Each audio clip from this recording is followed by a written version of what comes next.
what's a synchronicity to you? How do you define that?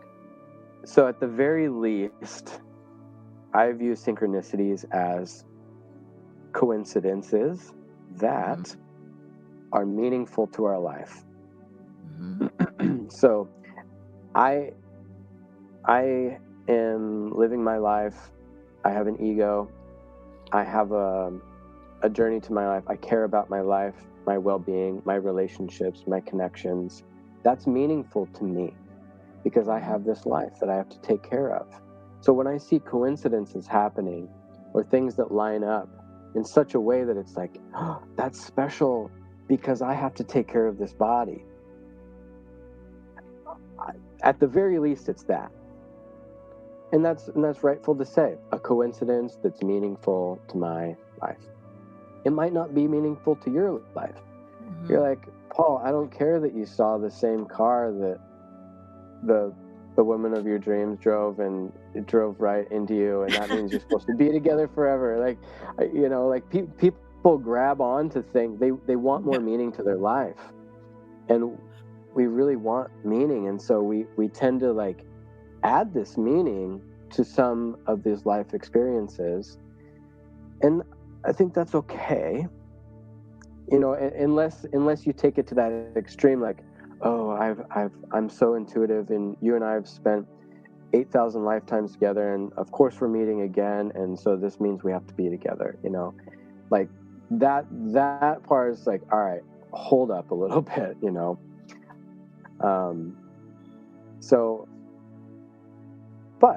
So the coincidences that are meaningful to my life, at the very least, that I can say for sure. And at the most, everything happens for a reason, and it's all this perfect web, and the universe is friendly, and it's conspiring in your favor, and not everybody else's favor, but in your favor. Some people talk like that, where it's like they think the universe is very partial to them as a being.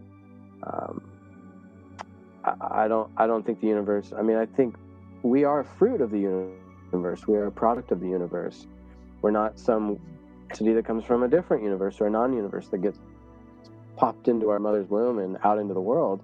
We are totally a fruit of the universe. So how could we are one with it in the same way that one of the cells of our liver is one with our whole being, not separate like that. So maybe it is all connected, like, and reflections. I feel like reflections have a lot to do with that question of synchronicities. With Indra's web, like a spider web, and each of the intersections, there's a drop of water.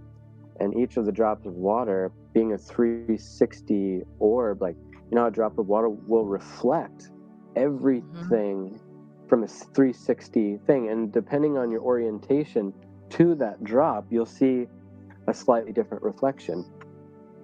And so that everything in this web is reflecting itself. So surely we may call it synchronicities, reflections that are meaningful to us and that resound into something. If maybe I am a dewdrop in that web, and I am reflected of everything else in that web, then I surely will see things that resound with me and my path, and I'll appreciate that. And maybe that helps us get closer to feeling the reality of that connection with that whole web.